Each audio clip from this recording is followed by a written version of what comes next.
Hello everyone, my name is Zhenyuan Wang. I'm currently a fourth-year grad student from the Pennsylvania State University in US. My topic today is the perturbation theory remixed. It is about a new and very powerful way of using perturbation theory to improve the modeling of the large-scale structure of the universe. This paper has been published on PRD, and you can also find it on arXiv with the number I provided here. Before I move on, I want to acknowledge the great contribution from my collaborators to this project. They include my thesis advisor, Professor Donghee Zhang from Penn State, Professor Atsushi Taruya, and Professor Takahiro Nishimichi from IPMU, and Professor Ken Osato from Chiba University. I want to first briefly talk about the background of large-scale structure. The large-scale structure of the universe refers to the fact that the galaxies are not distributed randomly on large scales. Instead, they form this filamentary-like structure as I show on the top right corner. Studying large-scale structure can actually help us understand something related to the primordial universe and the structure growth history. Therefore, it can help us understand the fundamental questions in cosmology, such as the inflation mechanism, which sets up the initial condition of the universe, the nature of dark matter and dark energy, which accounts for the 95% of the total energy budget of the universe. And also, it provided us an opportunity to test the gravity model on cosmological scales. Studying large-scale structure, the typical way is to use the statistical methods rather than analyzing individual points. One common choice is the two-point correlation function. We can first calculate the density perturbation as a fractional difference to the background density value, which we denote as the delta of x.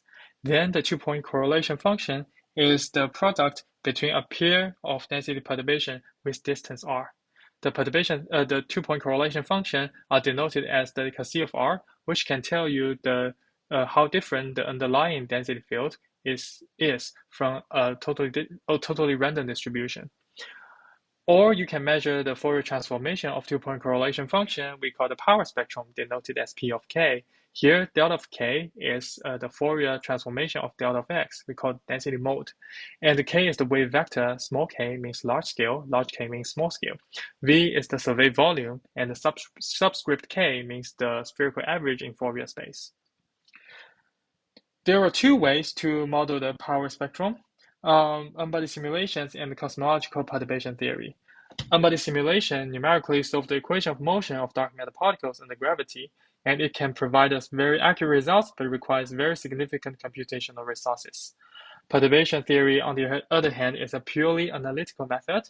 It is very fast, but accurate only on large scales where the density perturbation are very small. So in this work, we aim to extend the success of perturbation theory to smaller scales, allowing for more accurate modeling of power spectrum and a stronger constraint than cosmology models. I will provide a very brief introduction to the standard perturbation theory. So perturbation theory solves the dark matter density perturbation, we call it delta, and velocity field, V, on large scales using a set of fluid equations. The approach here is to treat delta and V as small quantities and keep only the first order solution. And then we can feed back the first order solution and preserve all the terms up to second order and get the second order solutions. We can keep this on and on, including higher order solutions, until our answer converges to the correct result. The structure of the solution of the perturbation theory looks in the bottom two lines. So here, the spatial part is characterized in delta n of k. And the d of z is actually the time evolution part. D is called the linear growth factor. As you see here, linear growth factor, the higher order solution always comes with higher power of linear growth factor. And the linear growth factor is some number smaller than 1, and it decreases when we increase the redshift. So it means that the higher order nonlinear solutions get highly suppressed at higher redshift. And the structure of delta of k looks in the last line.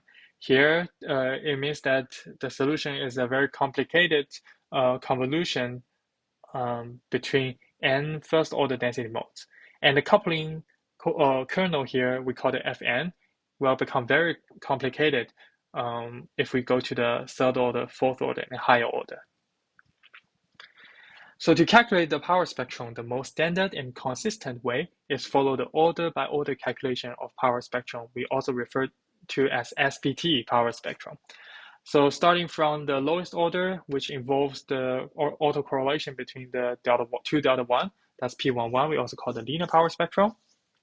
And then we can go to the next leading order, we also call the one loop power spectrum. That involves the fourth order calculation, P22 and P13.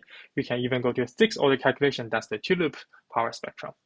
So on the right-hand side, I showed you a plot from a paper 17 years ago. At that time, one-loop perturbation theory is the state-of-art technique. So if you compare the green line, which is P11, with the blue line, which is the unbodied data, we treat it as ground truth, they only agree on very large scales, where k is smaller than 0.1. Okay, if we want to increase the accuracy of modeling, we need to include at least include the one loop perturbation theory. That's the red line, and six lines refer to different redshift. As you see here, the perturbation theory works much better at higher redshift. And the new way we suggested here is called the nEPT power spectrum. So what's the difference? So we give up the order by order calculation of power spectrum. Instead, we follow the order by order calculation of density fields. So we first add all the nonlinear density perturbation to the order n. The summation we call the delta NL, the nonlinear delta. And then we directly measure as power spectrum. The result we call the nEPT power spectrum. So for example, here, if we go to order 5 and we get the 5 EPT power spectrum, expand that, we find that it contains all the terms appear in the two-loop power spectrum. But it also compares some incomplete higher loop terms, for example, P44, P35. They are the incomplete three-loop term, P55, that's incomplete. It is part of the four-loop power spectrum term. So in other words, we break down the consistent manner of SPT calculation, and we mix the higher order terms with the lower order terms. It sounds weird, but it turns out that the 5EPT outperforms two-loop calculation a lot, as I will show you later. And here are some background. People nowadays can calculate the linear power spectrum, one-loop power spectrum very efficiently, thanks to lots of algorithm and software. But people are still struggling to calculate two-loop power spectrum in an efficient way. So you may wonder, okay, what about three-loop, four-loop in 5EPT? That may be super challenging at this point now.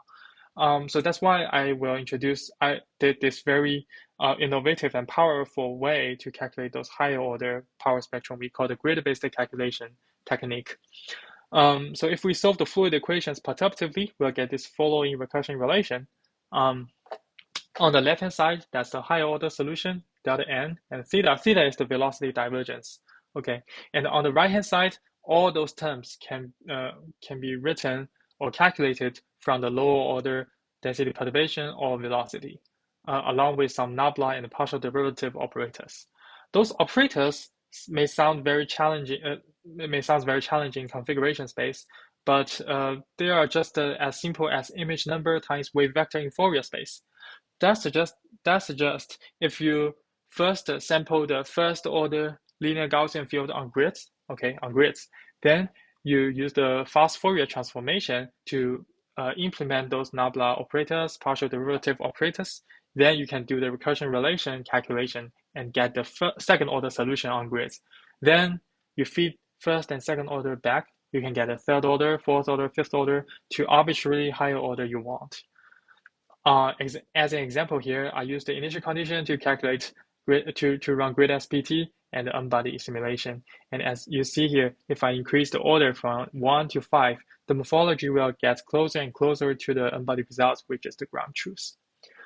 So to compare to characterize the accuracy of the modeling of power spectrum, we can do the same thing, right? We can first calculate the power spectrum from GridSPT and then compare the power spectrum in unbodied simulation.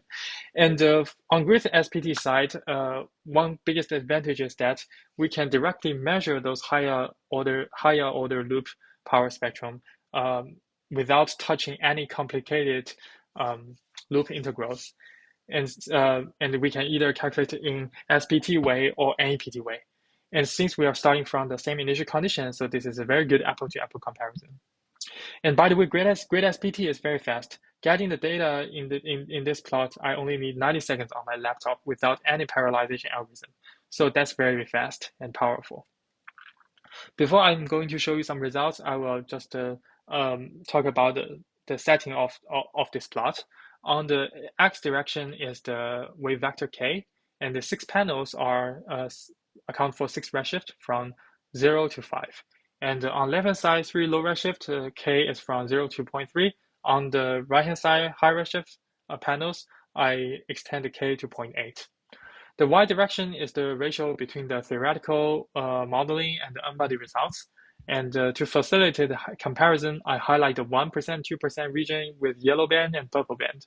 So if you see the residual plot sitting inside the yellow band, it means that your modeling is very accurate by more than 1%.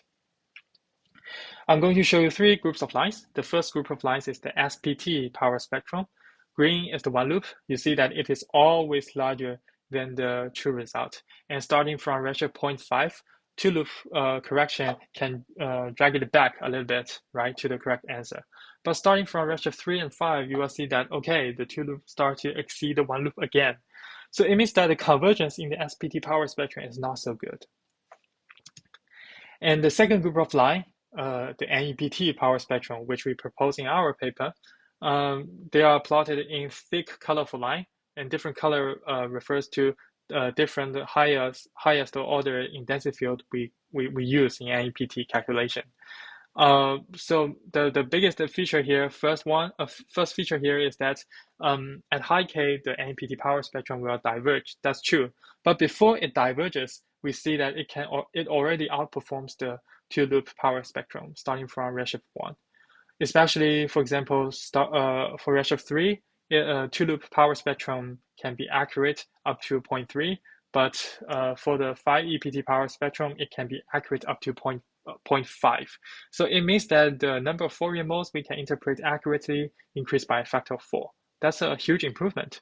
And this is especially very important for future galaxy surveys if we can measure those high K modes with high signal-to-noise ratio. The third group of line here is called the REPT plus and IR sum the EFT. So they are in the brown and olive line. They can only calculate the ensemble mean instead of forward modeling like we do with GridSPT. I want to highlight that they need 1 or 3 free parameters, though they have better behavior compared to SPT. But nEPT doesn't need any free parameters. And what's more, nEPT has better convergence behavior. If you compare red, blue, magenta with cyan, you see as you increase and the result at low K first converge and then diverge at high K. Okay, that's another advantage of nEPT calculation. So the result I showed you just now is from WMAP cosmology, but we also proved that nEPT outperforms SPT in general wCDM cosmology, meaning that we allow dark energy to be not necessarily a cosmological constant, but its equation of state can vary from redshift to redshift. Here I only show you 4 representative samples with different sigma 8, which indicates the typical amplitude of fluctuations. As you see here, one biggest feature is that in the universe with lower sigma 8, meaning the nonlinearity is smaller, the perturbation theory will work better, either SPT or nEPT. And if we pick out all the maximum K that we can trust the nEPT, for example, here I find out all the points where nEPT start to deviate from the ground truth by more than 1%. I use that K value as K max, and I gathered all the data points from different redshift, different cosmology. I found that they can always have a very good anti-correlation with sigma 8. Okay, so this plot is actually very useful. For example, if you ask what's the biggest K we can trust the nEPT for Planck cosmology between redshift 2 and 3, okay, if you follow my cursor, you will quickly find the K max is 0.45. So that's how we use this plot. But as you may notice here, there are some problems. the shaded region. What are they? What are those shaded regions? They're actually the UV sensitivity. It means that if we change the grid size in grid-based calculation of SPT, the result will vary by sub-percent to percent level. So this UV sensitivity is very dangerous because it also impacts our Kmax, indicated as error bar here. So we want to introduce some counterterms to fully absorb those UV sensitivities. How? So here we plot all the power spectrum components appear in the nEPT as a function of K. We found that the high K behavior can always be described by some power law of K times P11 very well. So if we change the grid size, what we find here is that the slope keeps the same, okay, but the amplitude of all those components will vary. Okay, so the counterterm will look in this way. We call the effective field theory-like counterterms, EFT-like counterterms. That's the power law times P11, but alpha I is some number we treat it as a free parameters to be fitted from the data. So after introducing this EFT-like correction, if you compare the top four panels with the lower four panels, they are the same data, but the lower four with correction, all those shaded region disappears. And what's more, if I gather this Kmax and plot it versus sigma 8, we found that those error bars almost disappears. And what's more, the Kmax, we can trust the nEPT increase from 0.4 to 0.6 for Planck cosmology between redshift 2 and 3, right? But it doesn't mean that it can bring us lots and lots of additional cosmological parameters, because those free parameters are very dangerous. They can mimic any behavior of the statistics. So we have to do enough tests to make sure they won't ruin our cosmological analysis before introducing them. So here's a quick summary. We introduced this nEPT way of calculating power spectrum. It outperforms SPT. And for survey like HADEX, between redshift 2 and 3, it can go up to 0.45 h/mAc parsec. The UV dependence appear in the nEPT can be well absorbed into the counterterms, but we need to introduce a few additional parameters. In the future, we'll extend this nEPT way of calculation to the bispectrum, and also introduce galaxy bias and the RSD effect to make it a complete theoretical modeling for future galaxy surveys.